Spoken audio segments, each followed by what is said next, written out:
Chilling tales for dark nights.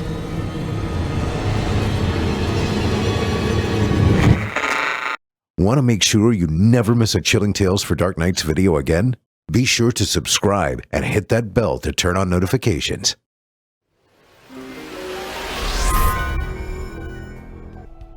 This episode of Chilling Tales for Dark Nights is brought to you by Storyworth.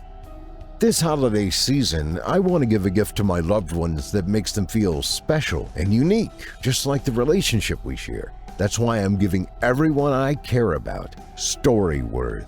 Storyworth is an online service that helps you and your loved ones preserve precious memories and stories for years to come. Every week, they'll email your relative or friend a thought-provoking question of your choice from their vast pool of possible options. After 1 year, they'll compile all your loved one's stories, including photos, into a beautiful keepsake book that you'll be able to share and revisit for generations. If you're looking for a meaningful gift for a loved one this holiday season, folks, I highly recommend Storyworth. With Storyworth, I am giving those I love most a thoughtful, personal gift from the heart and preserving their memories and stories for years to come. Go to storyworth.com/ctdn and save $10 on your first purchase. That's storyworth.com/ctdn to save $10 on your first purchase.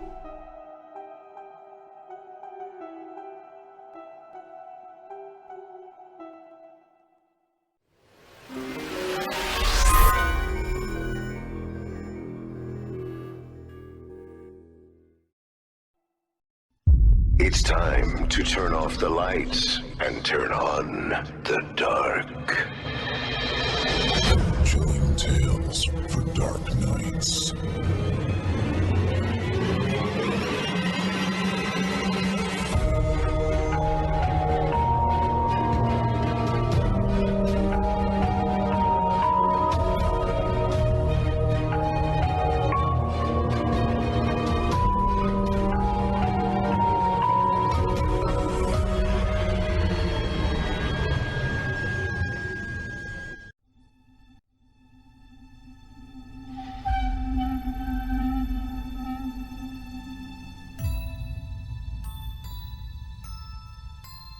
Good evening, listener. You're listening to Chilling Tales for Dark Nights. On tonight's edition, we invite you to leave behind your safe reality and descend with us into the frightening depths of the most terrifying imaginations with 2 audio adaptations of frightening fiction about phantom playmates and ominous opportunities.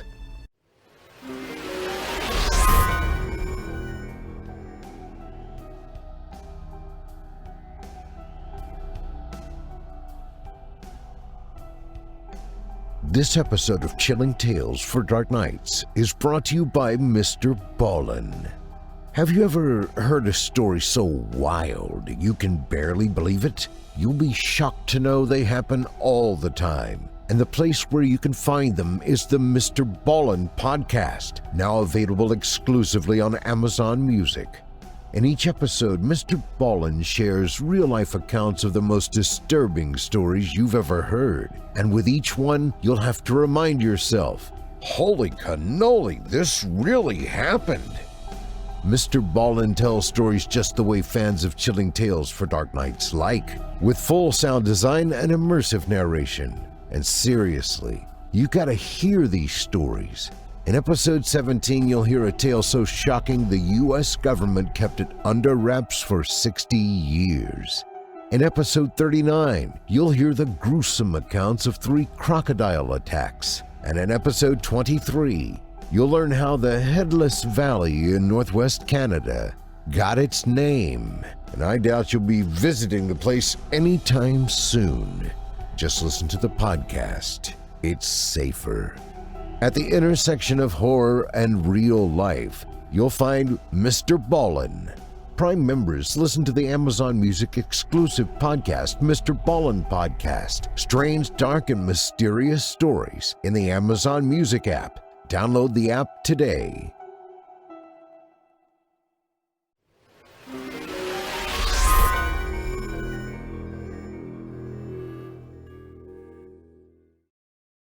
I'm your host, Steve Taylor, and tonight I'll be your guide as we traverse the dimly lit corridors of your darkest dreams. Joining us tonight to help bring to life the frightening fiction of E.E. King and Midnight Local are voice talents Felipe Ojeda, Daniela Hewitt, Kyle Stroud, Trevor Rhines, and Ken Sampsell. Now, get your ticket ready, take your seat in our Theater of the Minds, and brace yourself. It's time to turn off the lights and turn on the dark.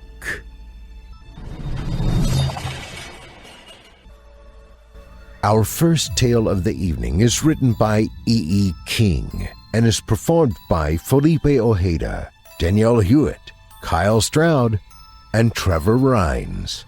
With the fall season well underway, we're throwing some love to the summer sun with this one.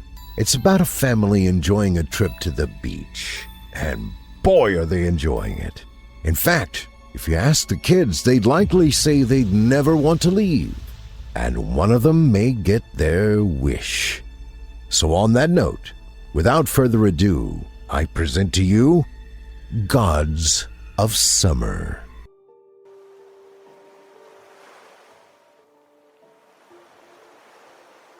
Kate and Michael had come to the beach for the entire summer.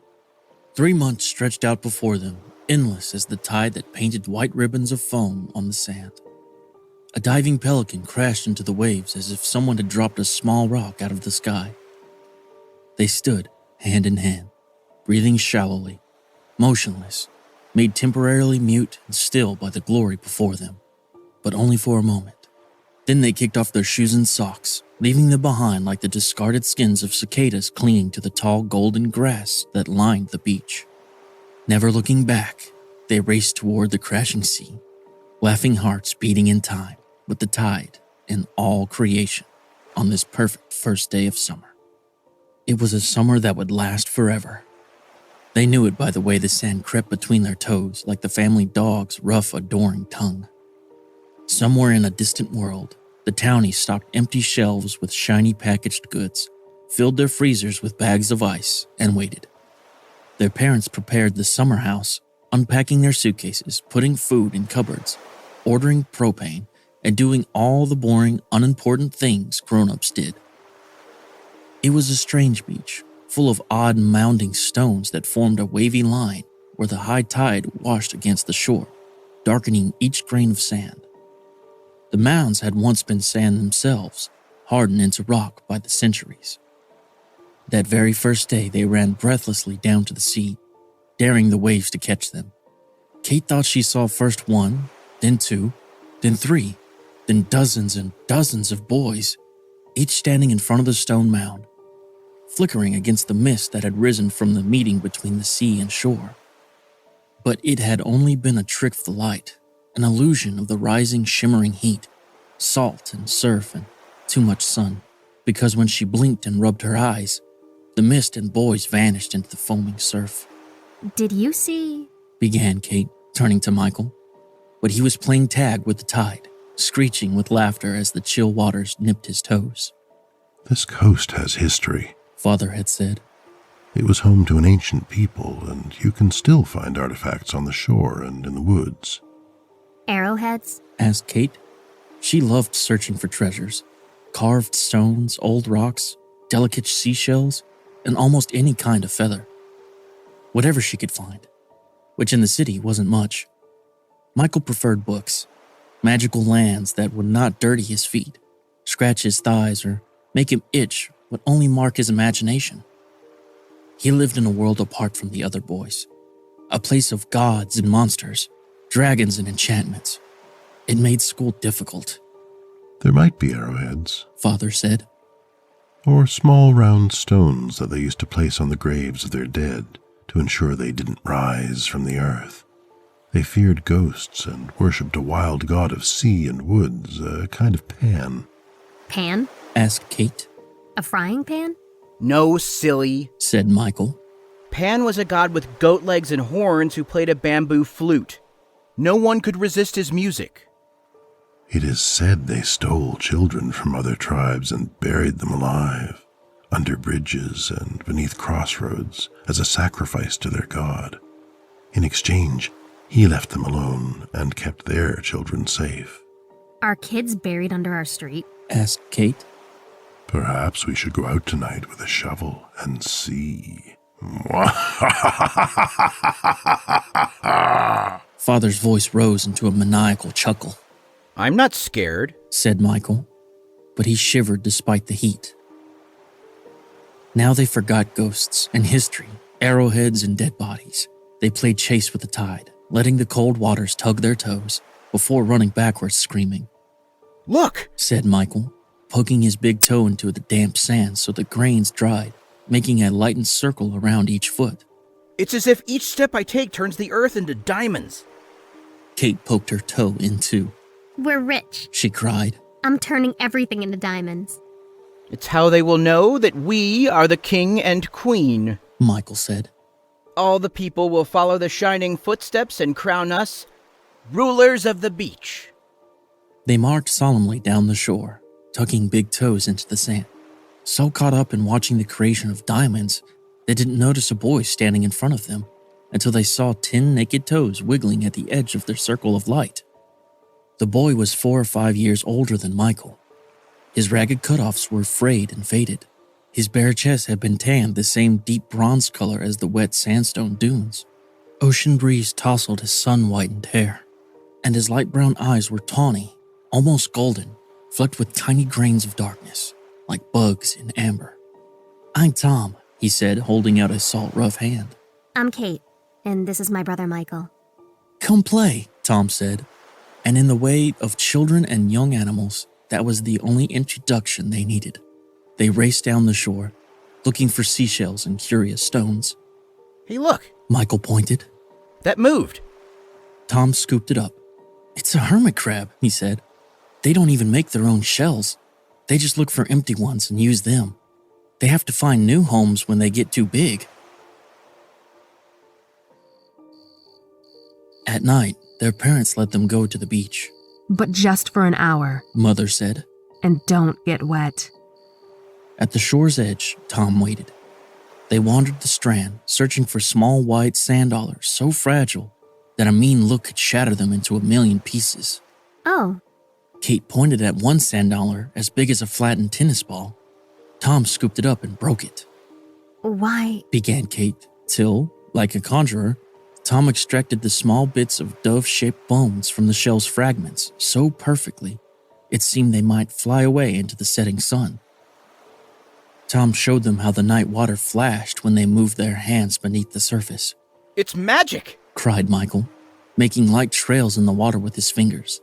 But Kate knew it was not magic.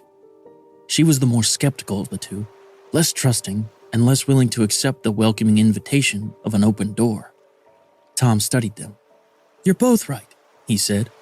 Little animals actually cause these light flashes. Or maybe they're plants. I forget which. But you can only see them when the water is stirred up at night. Then how is he right? Kate said. I'm right. Animals make it. Or plants. Said Michael. Or plants. Agreed Kate. And neither animals nor plants are magic. They can make light, said Tom. I mean, you can't make light. I can't make light. But they can. Isn't that kind of magic? Kate supposed Tom was just being nice, trying not to make Michael feel dumb. She liked him for that. All year long he'd been called a sissy, a girl, a mooncalf, and a dreamer for preferring stories to baseball and magic kingdoms to soldiers. Michael was usually not so lucky. But I can make light. Michael cried. Look, everywhere I walk turns to diamonds. He raced to where the tide had turned the sand dark and poked his toe in, pulling the grains upward. We're rich, said Tom. They raced down the shore together, laughing and jostling each other until Michael lost his balance and tumbled into the damp surf. Uh-oh, said Michael. Uh-oh. Mimicked Kate. You are gonna be in trouble. She drew it out long like it was 2 words. Trouble. Michael shivered. Just wash it off, said Tom, pulling him toward and under the beating waves. Michael struggled. Then he emerged, soaking and shivering, coughing water as salty as tears. Michael stumbled up and chased Tom out of the water. Tom, though half wet, didn't even seem cold, but Michael's skin was bumpy as a plucked chicken Kate had once seen hanging in a butcher's window. Won't you get in trouble? Asked Michael. Me? Laughed Tom. I'd like to see someone try. Besides, I'm not the one who's all wet, You are now. said Kate, pushing him back into the lapping waves. He held onto her arms, dragging her with him. Soon all three were rolling in the sand and icy water, sputtering and laughing. Kate and Michael got in trouble. Where does this Tom you talk so much about live? Asked Father. Is he a townie, or are his people summer people like us? Summer people. Kate liked the sound of that, as if they could spend their whole lives in summer, never returning to school, and winter, and the tormenting laughter of other children. I don't know. Said Kate. Haven't you asked him? Her father shook his head and sighed. What do his parents do? Both children looked at him as if he were speaking a foreign language. They didn't care what Tom's parents did. They only wanted to play in the waves, hunt for hermit crabs and sand dollars, and make glowing trails of light in the night sea. Why don't you ask Tom to come for dinner? Said their mother. And Kate did, but Tom just shook his head. Can't, he said, disappearing into the darkening night.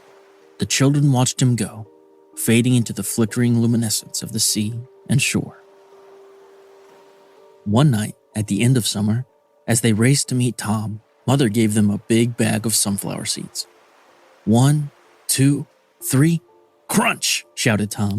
They cracked in unison, spitting the empty husks into the surf and chomping the small tender seeds like a chorus of frogs. Kate still remembers it as the happiest night of her life. Why was it so wonderful, so much fun? She still doesn't know, only that they were all together for a moment, heart, soul, mouth, and teeth working as one. Michael had been right after all, she thought. It had been magic. Magic making the sea glow. Magic letting them move through sand, surf, and summer as though they belonged. The night after the sunflower seeds, Kate, Michael, and Tom played hide and seek. The obvious place to hide was behind the mound, so Kate lay in the tall golden grass, barely breathing, but they scratched her bare arms and legs, and the sand fleas nipped at her ankles. Cautiously, she raised her head. No one was in sight. She sprang up, racing to crouch behind a dune. It must have been the perfect hiding place because they never found her. She never found them either. She returned home after dark, tired and dirty. Where's Michael? Asked Mother. He's not home? No. We were playing hide and seek with Tom and I lost them. Tom again, said Father. I'd like to meet that young man and his parents. They waited for 3 hours, but Michael didn't return. The police were called. Neither the police nor the townies had seen or heard of a ragged boy with golden eyes and bleached hair. Mother and Father asked about Tom. They grew silent when questioned, hastily changed the subject, organizing search parties, spending days and nights combing the beach and woods. It just goes to show how good people can be. Mother wept. All these neighbors we didn't even know we had. I've always looked down on the townies. But now... Don't worry, said Father. We'll find him. He put an arm around Mother and patted Katie's arm awkwardly. But Kate knew they would never find Michael. The night after he had not come home, she raced down to the shore, searching for Tom. She did not find him. Instead, she saw a new mound. It looked like all the others, but slightly darker, slightly fresher, as if it had only now changed from sand to stone. Summer turns to fall when the sand becomes stone, and the ancient gods return. And childhood ends. And surely, thought Kate, there must be a single moment when that happens. She knew that Michael had joined the other children, the ghost she had seen the first night, flickering in the light between day and dusk, shimmering in the place between shore and sea. Kate could imagine the scene. Why don't we bury each other? Me first! Me first! Cried Michael. He lay down on the damp line where the water met the land. No, said Tom. We must dig a hole first, otherwise your toes will show. Lie here. Throwing handfuls of wet sand back into the sea, the tide flattened them into the beach and swept them away, leaving no trace. He carefully scooped out a hole, just a little bit bigger than Michael's body. But Kate was wrong about two things, or perhaps she was both right and wrong, for she did see Michael one last time. It was not he who was buried under the mound by the sea, or at least not yet. It was 5 years after his disappearance. She'd been begging Mother and Father to return to the summer house. I want to go in memory of Michael. She cried. Tears flowed down her face like rivers to the sea. I want to return to the place of our last summer. Mother shook her head, returned to her room, and bolted the door. The latch clicked in the silence, as final as endings. I will take you, said Father, his voice flat and toneless as the tideless ocean. This trip was as different from the last one as the day from night, life from death, and joy from sorrow. There was no joking talk of ghosts or arrowheads. There was no talk at all. Kate had to wait till Father was in the bedroom to race down to the beach. The sun was sinking into the ocean, a splinter of light lingering on the horizon, and was gone. Like a blood-splattered rag, a tattered cloud swayed over the spot of its going. Then dusk crept over the sky, darkness crept over the sea, and all was still as the last sunset at the end of eternity.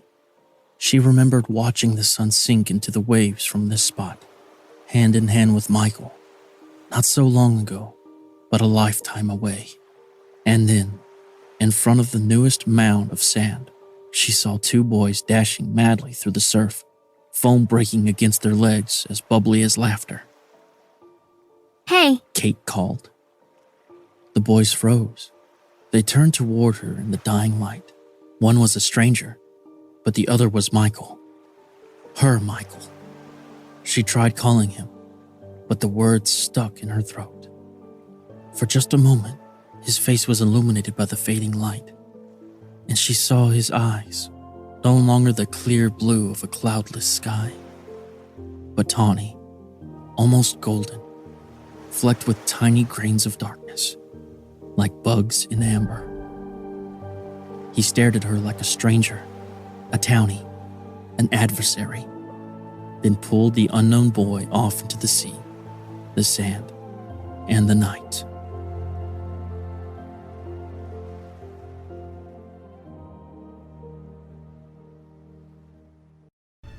I hope you enjoyed Gods of Summer, as written by E.E. King and voiced by Felipe Ojeda, Danielle Hewitt, Kyle Stroud, and Trevor Rhines. E.E. King is an award-winning painter, performer, writer, and naturalist. She'll do anything that won't pay the bills, especially if it involves animals. Ray Bradbury called her stories marvelously inventive, wildly funny, and deeply thought-provoking. She's been published in over 100 magazines and anthologies, including Clark's World, Daily Science Fiction, Chicken Soup for the Soul, Short Edition, and Flame Tree.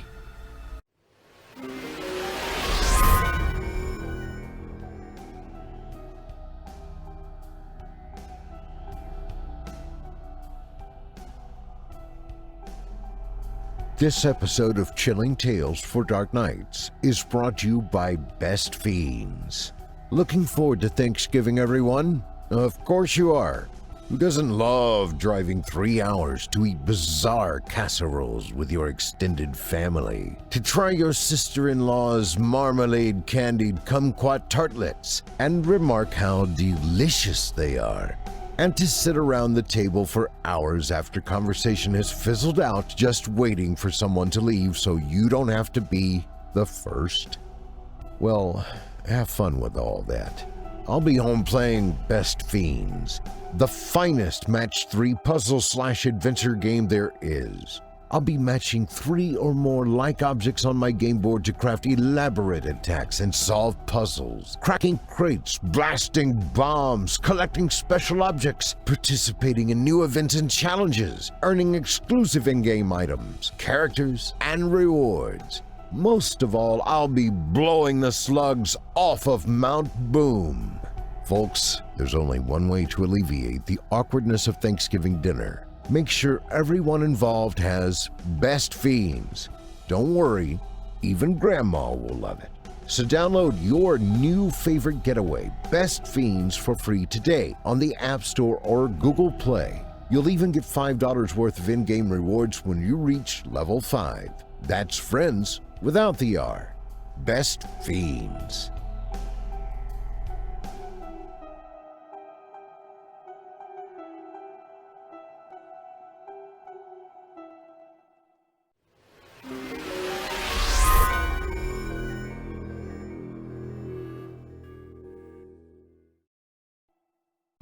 Our second tale of the evening comes to us from author Midnight Local and is performed by Chilling Tales for Dark Nights newcomer Ken Sampsell. In it, we'll meet someone who, when presented with an opportunity to travel and live in Japan to encourage their then interest in the country and culture, was more than enthusiastic to indulge in the offer. It changed them forever, and not for the reasons one may consider. They found something in Japan that affected them physically, mentally, and spiritually. Now, without further ado, I present to you, I've been seeing a girl with black hair in my dreams.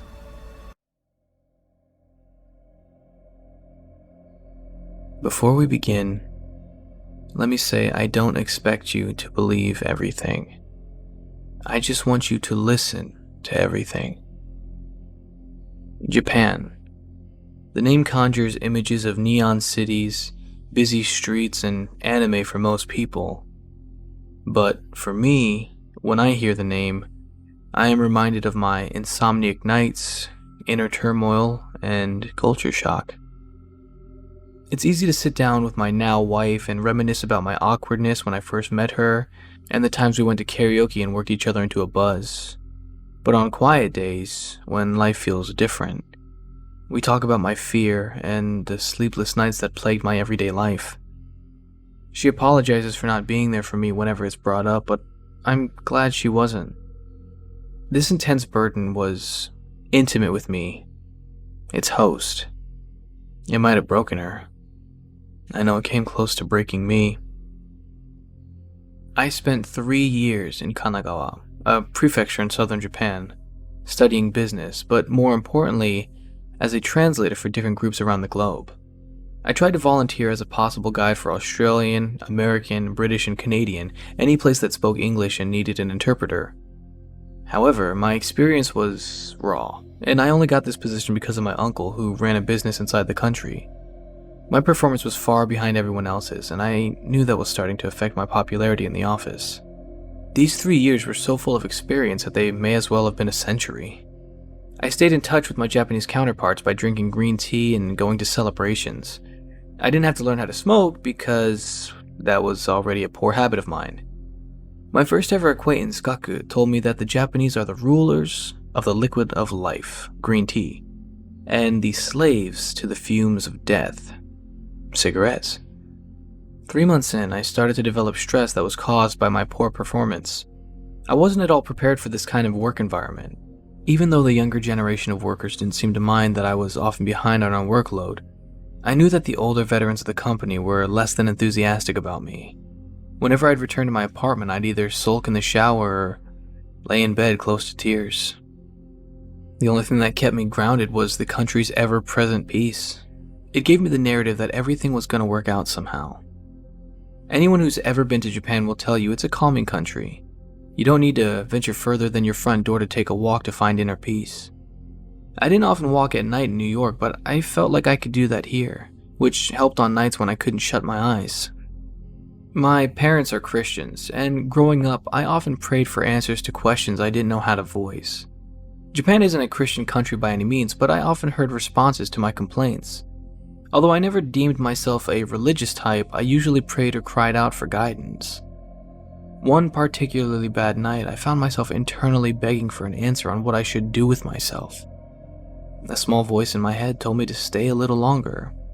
It wasn't what I wanted to hear at the time, but I gambled and took the advice. I'm happy I did, despite the things I would have to suffer through in the next 3 years that I came face to face with. The morning after my walk with God, I met Kaeda Suzuki. She was an Okinawan and is still the most beautiful girl I've ever laid my eyes on. When she came to the office, I made my usual approach when meeting a Japanese person. However, I was so caught up with her looks that I butchered my introduction, which made Kaeda look at me with disgust. It was there when I learned that Okinawans were a much more blunt folk than their mainland counterparts with that I commuted. She called me a gaijin and pretended that I wasn't at the office for the rest of the day. But when I discovered she had a difficulty studying English, I knew I had to use this to my advantage.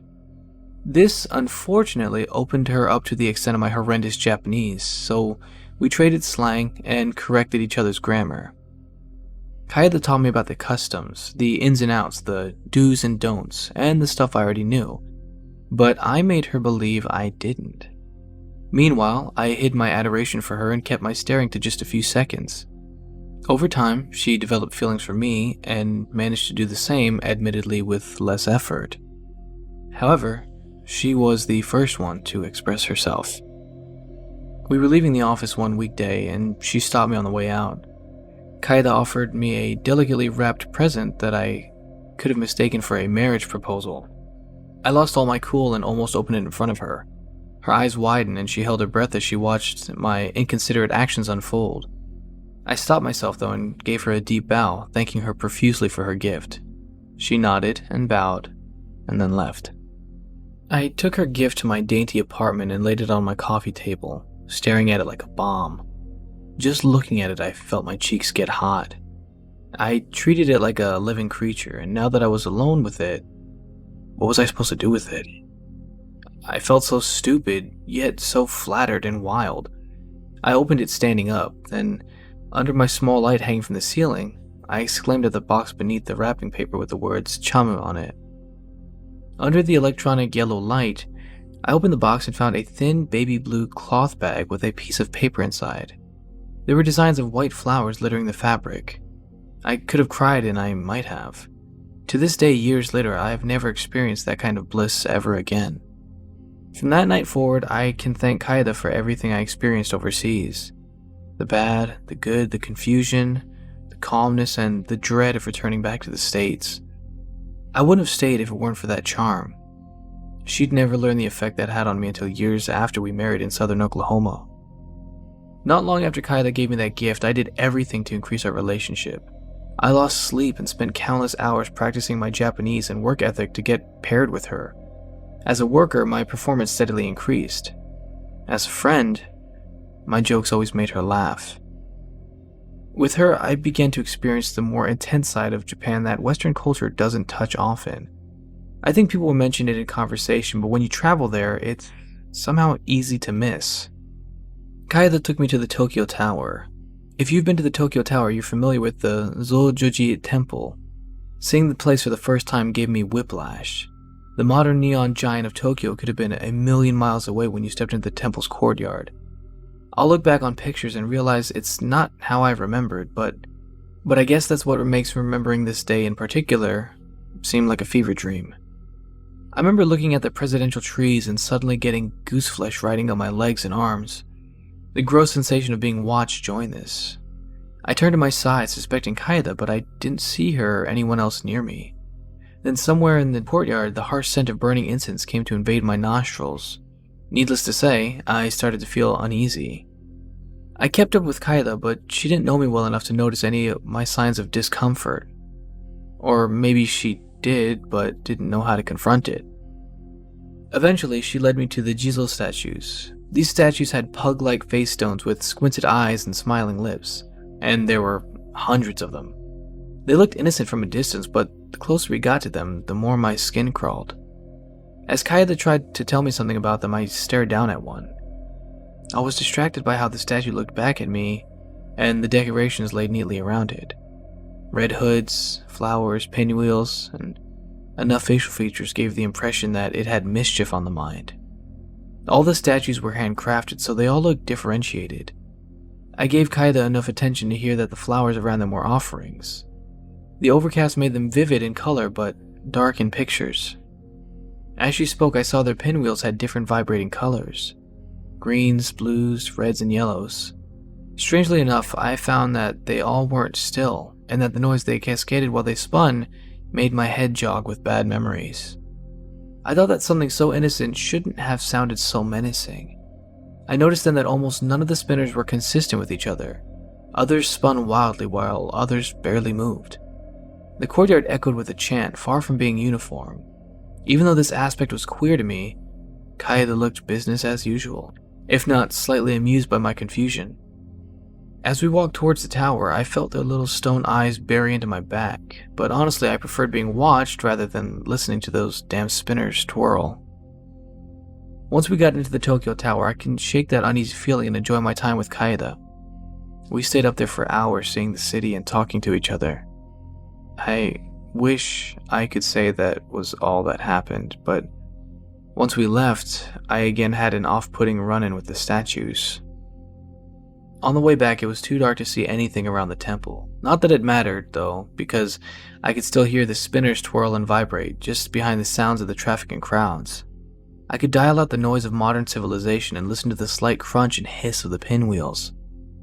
Along with that was the sense of being watched. This time it was stronger now that I was in the dark.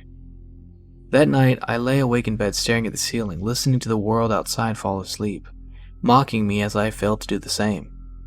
The occasional flash of headlights stirred me, and I flipped to my side, unable to unhear the spinners in my mind as they rattled my thoughts with vague pictures of their owners' faces.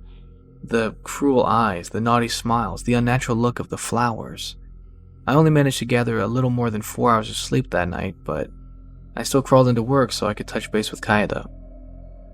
To my surprise, despite my appearance being less than optimal, she informed me she wanted me to come with her to visit some clients intending to go to Yamanakako. This name to me was irrelevant. But when I remembered this was near the Aokigahara forest, I jumped at her offer. The train ride was quiet, and so was the drive. Kaida was like that in the morning, so since I was running on fumes, I felt no desire to strain my Japanese or to test her English. This made the morning as uneventful as our time with the clients, for the most part. The view of Mount Fuji was blocked for the entirety of our stay since the overcast was so heavy. Still, aside from our clients being disappointed, I was happy and talked more and more to Kaida every time we were alone, especially on the Swan Lake boat ride. We made small talk as we fed the koi fish during lunch. We visited a collection of different places, exploring where we could, and then split off into small groups as we ventured with our clients for trinket shopping before we met again at the shore of the lake.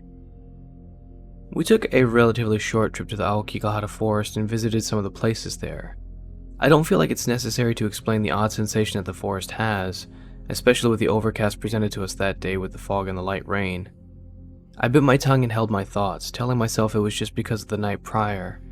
My mental capacity was at its end, and my ability to focus on anything unrelated to Kaida was non-existent. Our clients thanked us for everything, and then I gave the regular spiel about contacting our company again if they needed assistance. After our goodbyes, Kaida offered to spend the weekend there. I had things to do at home, emails to reply to, and calls to make in the morning, all worthless compared to a weekend with Kaida. I agreed, and we went to a hotel to book our rooms. Once we've retired to our respective rooms, I got into the mindset of keeping to myself. I just dished out more money than I intended to for the week, and now I had to worry about not spending the rest of my splurge fund over the next 2 days. I sprawled out on my bed in my suit, watching something I didn't fully understand on the TV, repeating the words I heard, and feeding the false narrative that I was being productive. I was dozing off to sleep when I was shaken awake by a pounding on my door. I winced and got up to see Kaida at the other end. She asked to come in, and I obliged her request. Before I closed the door, she proudly announced that she had something for me. "This is for you," Kaida said, outstretching her hands that had a small gift bag in them.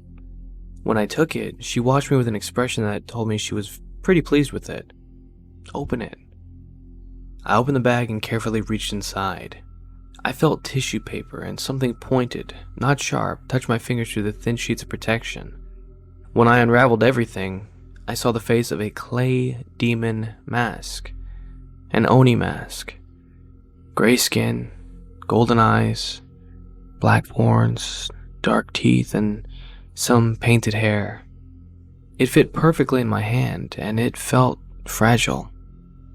My face must have made her think I didn't like it because she began apologizing for not buying a full-size mask.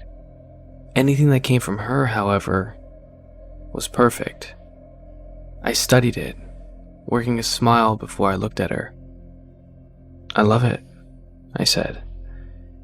We stuck around longer, going over some mundane details about work, some plans for the weekend, and then how we would return home. When she left, I got ready for bed and had the worst nightmare of my life. Like many dreams, I didn't know when it started. When I became aware of my surroundings, I had already spent a fair amount of time in a maze made of concrete walls. I knew there was no roof above my head, but the cloudy sky almost matched the walls. I kept walking, sometimes finding dead ends in the directions I went. Whenever this happened, I retraced my steps. Every time I did, however, I'd noticed that the walls changed when my back was to them, disorienting me further. The longer I wandered, the more the walls became corrupt. I found morbid paintings every couple of yards that grew more grotesque as they became more and more frequent.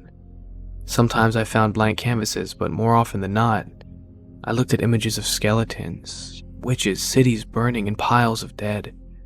There were trolls with war instruments dripping with flesh, blood, eyeballs, and other human remains. The art style was unmistakably Japanese. The deeper I got into the maze, the more twisted the pictures became. While I studied them, I noticed a recurring character in the corners, a woman with long black hair covering her face. The woman wore a solid white kimono over her body and stood in odd places, watching the torment and chaos with no emotion. Sometimes she'd be wearing a mask, staring at me through a painted gray veil with gross detail. As I regarded one picture in particular, I saw her blink. In my dream, I broke into a sprint, screaming for help. The walls hid a dynamic city, traffic, loud chatter horns, and train bells. Yet no one was there to help me. The sounds of the city slowly deteriorated into one terrible sound of a koto being played. It was scratchy and intense. It was the only thing I could hear until I found a set of double doors to burst through. When I got to the other end, I was met with the same maze, but now in an eerie silence.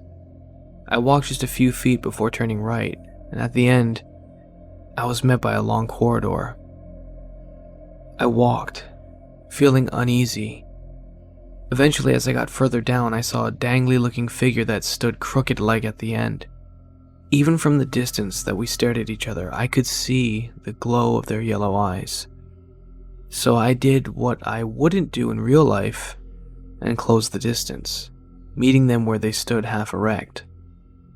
I stood on the platform to further explore the statue. When I got close enough to see more details, I realized it was a statue much taller than me and on a concrete platform.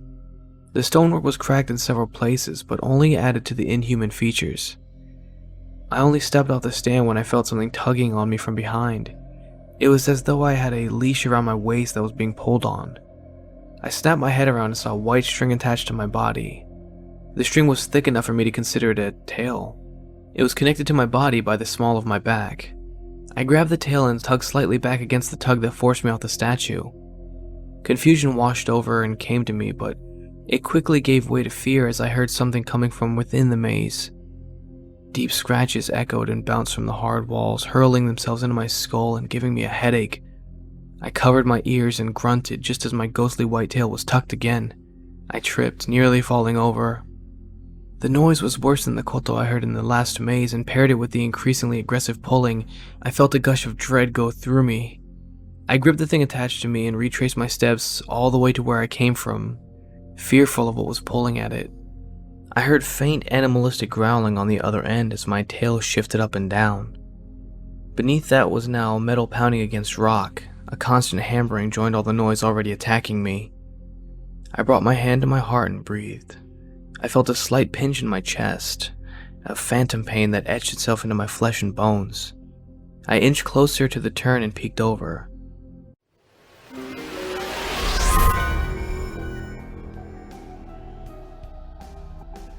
This episode of Chilling Tales for Dark Nights is sponsored by Mr. Ballin. Picture these scenarios, folks. A teen solo hiker is terrorized for days by unknown figures dressed in white. Two cops who quit their job at a local theater because of unexplained encounters with an alleged demon. An isolated forest in Canada where prospectors attempting to strike it rich never return, only to be found later with their heads detached. No, I'm not pitching ideas from my next blockbuster film. This stuff really happened, and there are only a few of the bizarre and mysterious stories you'll hear each week on the Mr. Ballin podcast. In each episode, Mr. Ballin shares real-life haunting accounts, like the case of Haley Zaga, who disappeared from a hiking trail for 51 hours. When search and rescue finally found her, she told them a friend helped her, a 4-year-old girl with black hair and brown eyes. This friend was initially dismissed until they realized the girl had gone missing in that exact spot 23 years earlier and was never found. She was 4 years old, had black hair, and brown eyes. Spooky, huh? Folks, this podcast is a hidden gem. Once you start listening, you'll want to hear every episode. Each one gives you a dose of real-life horror that's impossible not to believe. Add to that, it's nicely produced, just like the fans of this network demand. I dare say Mr. Ballin and Chilling Tales for Dark Nights are like two peas in a pod. A terrifying pod. A pod of bone-chilling horror. Okay, not the greatest metaphor, but you get the idea. Sometimes truth is stranger than fiction, folks, and you'll find proof of that on the Mr. Ballin podcast. It's horror the most authentic way you can get it. For real. Prime members listen to the Amazon Music exclusive podcast, Mr. Ballin Podcast. Strange, dark, and mysterious stories in the Amazon Music app. Download the app today. Thanks for your support and for supporting our valuable sponsors.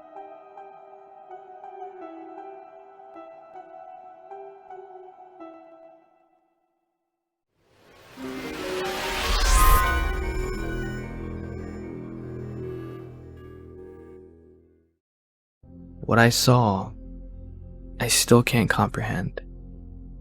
My eyes bore into a terrifying sight of a muscular creature with gray, almost black skin squatting down. It was an ogre-like demon with horns on its temples and tusks sticking out from its maw, covered loosely by a tattered loincloth. The terror I was looking at was one that I was acutely familiar with somehow. It was the model for the Oni mask, but scaled as a beast of nightmares. I noticed the stringy black hair and outrageous features, but the weapon in its hand added to my fear the most.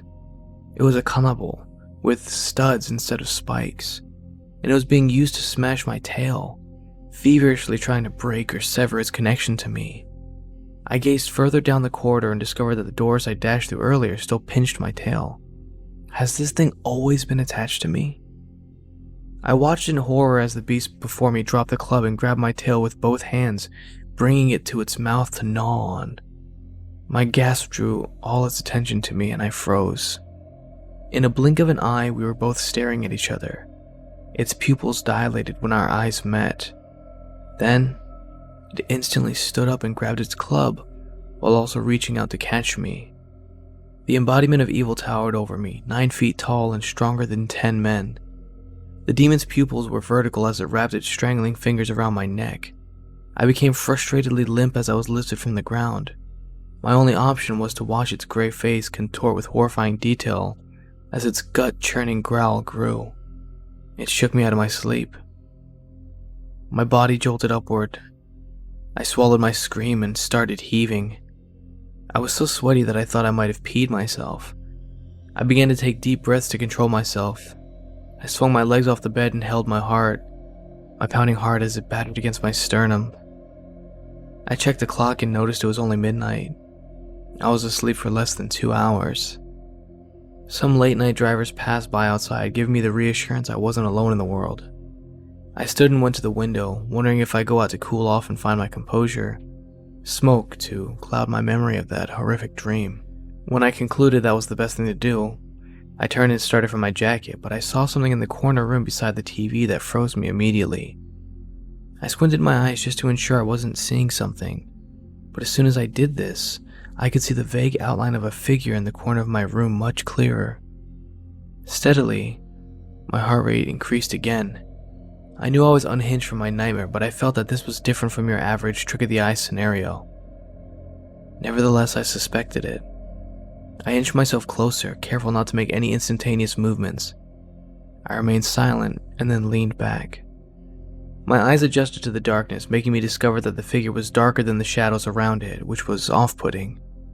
However, it added to my curiosity, so I shot a glance at my lamp. When I returned my gaze to it, I found a pair of two shiny white eyes looking at me. I wasn't aware I was sliding back until my ankles touched the wall behind me. I knew then that the lamp wasn't worth it, so I awkwardly reached for the curtains to begin pulling them. Even if it meant at this strange angle, I would flood this room with the streetlights outside. It took longer than I would like to admit, but every shed of light that came into that room caused the figure to melt into the wall. By the time I had pulled the curtain apart wholly, I was staring at a simple wall. Now dumbfounded, I went over and knelt where I saw it standing, trying to figure out what I could have seen. There were no pictures or pieces of furniture that could have replicated what I was looking at. I sat at the foot of my bed with my face covered. My head swam in a pool of fear caused by my nightmare and my standoff with my unwanted visitor. The room was cold and all the lights were on. When I came to my senses, I looked at my nightstand. Yet another peculiar find. Kaeda's gift vanished from where I laid it. Finding her gift would clear my head of all the bullshit I just went through.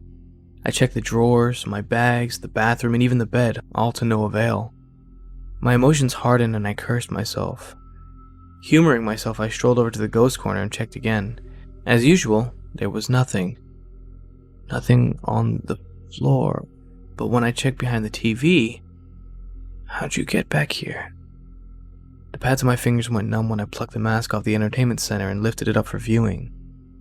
Yellow eyes stared at me maliciously. The paint job around the eyes and lips had cracked slightly, so it looked more morbid than I remembered.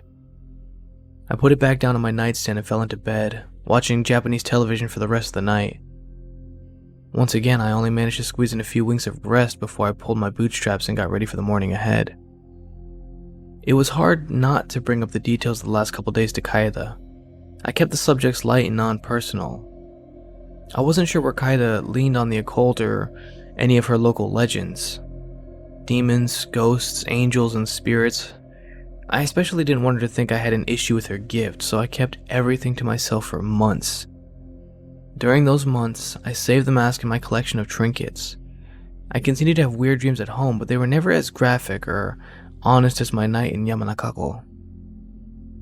That said, I noticed there was a black-haired girl that kept reappearing in my dreams. I knew she was the girl from the painting somehow. We never spoke and she didn't do a lot at first, but she stuck out to me. Whenever I woke up, I'd think about her and feel unclean while doing so. This was a slow burn to a fire that would engulf everyday life. Eventually, as we entered July, I noticed that the few personal items I had at home started to move around. And some nights I would wake up and hear someone walking around in my room. Of course, I never saw anything in the physical world at first, but these discomforts became more and more frequent. Kaeda didn't know about this until it was late summer. So then, towards the end of July, I would finally break and spill about our stay in Yamanakako. I was reluctant for so long because I didn't want her to think I was weird.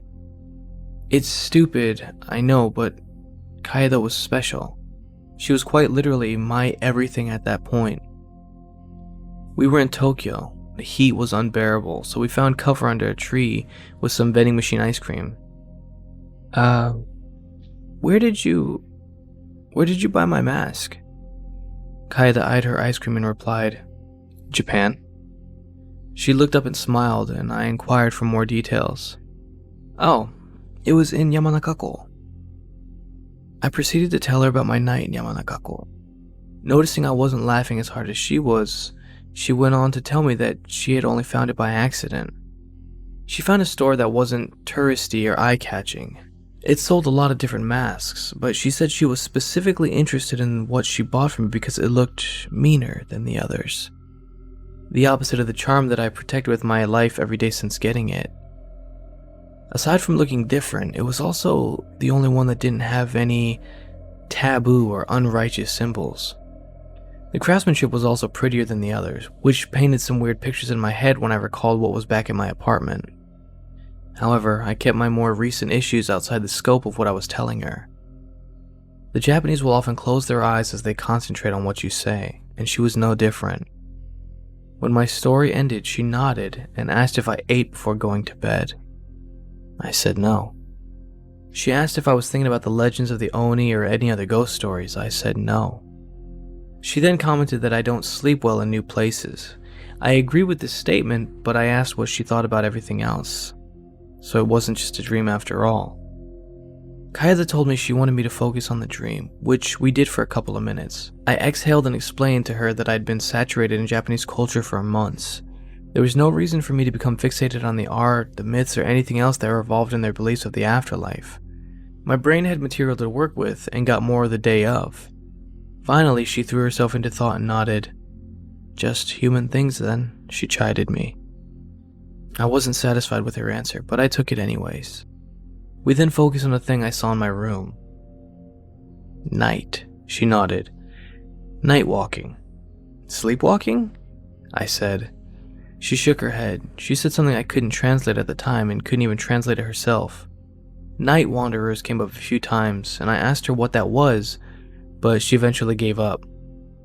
"Ghost, then," she said with confidence. "You saw a ghost." "Yude," I said to confirm. She seemed to take it as the correct answer, so I nodded. She smiled wider. "A shy ghost visited you. They wanted to see an American." "A shy ghost," I repeated in my head. I wasn't going to humor that thought. I know it followed me home and was slowly torturing me at night, growing braver by the day. I felt hate emitting from it. I felt it in its gaze too. "A shy ghost," I said to her. We continued to talk about my first night in Yamanakako, but I wasn't making any progress on the subject, so I changed it. I didn't blame her for not knowing her country's foresight on ghosts or spirits because even the people I knew at home didn't. Even for myself, I simply knew about some of them because they popped into my studies. As I write this today, I still have the mask. It lies on my desk beside my journals. My story doesn't end here. Whatever I picked up in Yamanakako, or Japan as a whole, followed me back home. And it lasted for what seemed like a century.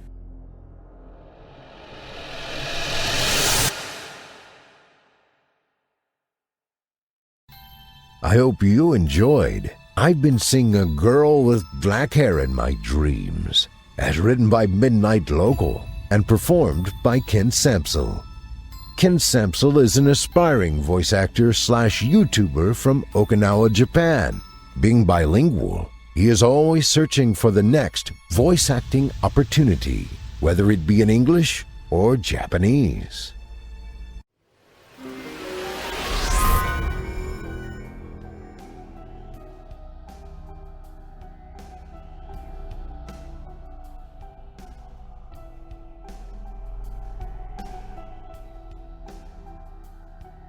This episode of Chilling Tales for Dark Nights is brought to you by Best Fiends.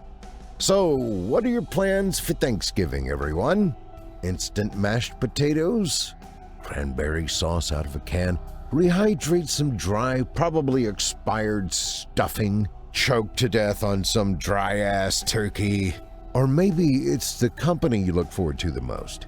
Asking all your relatives how they've been, and answering the same question all night. Arguing with your drunk uncle about politics. And how about the 45 minutes it takes to say goodbye to everyone and make your escape?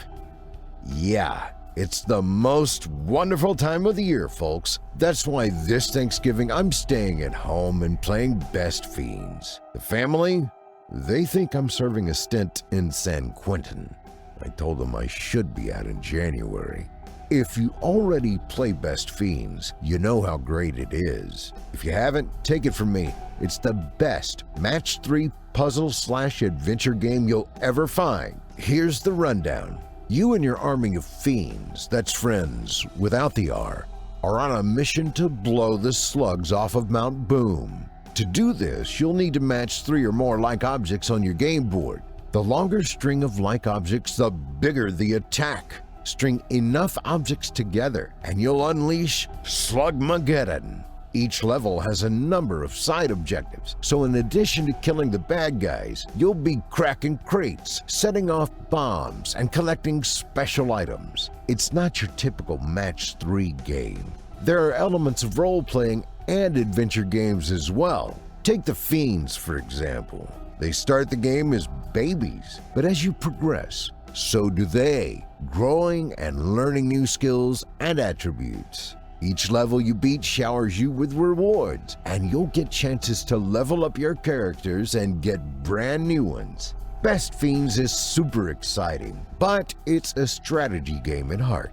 You'll have to calculate your moves to get the most effective attacks. That's what I love most about the gameplay. Whether you're grinding for levels or competing in one of their many events, it's both relaxing and engaging.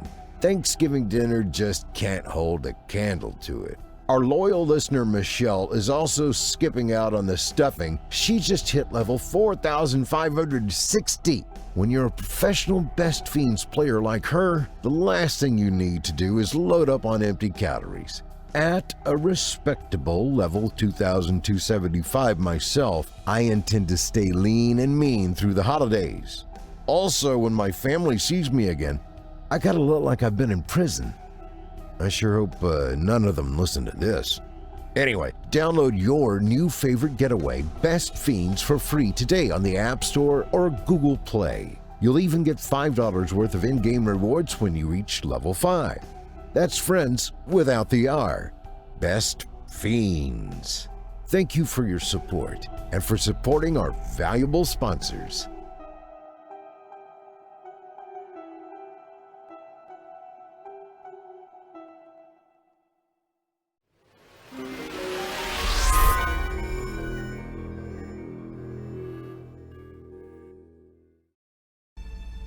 Now, our weekly descent into the depths has just about come to a close.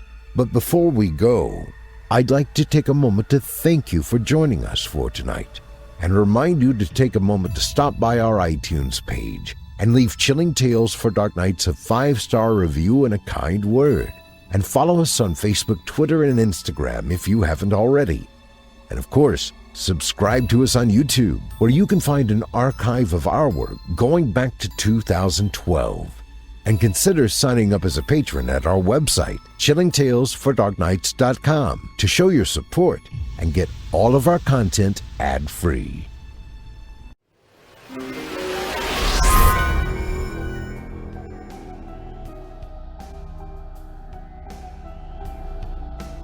This episode of Chilling Tales for Dark Nights is brought to you by Storyworth. This holiday season, I want to give a gift to my loved ones that makes them feel special and unique, just like the relationship we share. That's why I'm giving everyone I care about Storyworth. Storyworth is an online service that helps you and your loved ones preserve precious memories by creating a beautiful book of their personal life stories, a truly meaningful gift for those who matter most. Here's how it works. Once a week, you'll choose a question to inspire them to write. Questions like, what's the bravest thing you've ever done in your life? Or, if you could see into the future, what would you want to find out? Or, what is the farthest place you've ever traveled? There's a vast pool of questions you can choose from. Your loved one will share their replies with you, and at the end of the year, Storyworth will bind their stories into a beautiful keepsake book your family will cherish and pass down for generations. How cool is that? A simple email each week, and a year later, your loved one is presented with their own autobiography. Personally, I can't think of a better gift to give your son or daughter the day of their wedding. Beside the beautiful book, reading the weekly stories will help you keep connected with your loved ones no matter how near or far apart you are. It's also a great way to reconnect with family members if you miss them or have grown distant. You'll be surprised what you can learn about someone no matter how well you think you know them. Sometimes there are questions you just never thought to ask, like why didn't my dad ever tell me he went ice fishing in Siberia? I guess I never asked him. With Storyworth, I'm giving those I love most a thoughtful, personal gift from the heart and preserving their memories and stories for years to come. Go to storyworth.com/ctdn and save $10 on your first purchase. That's storyworth.com/ctdn to save $10 on your first purchase. Thanks for your support and for supporting our valuable sponsors.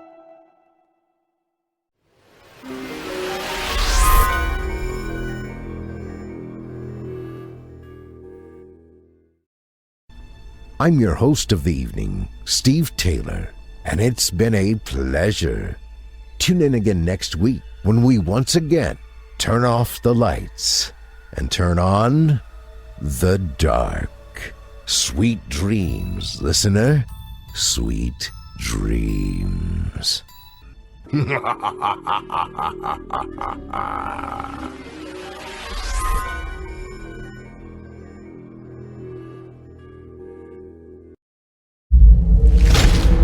Chilling tales for dark nights.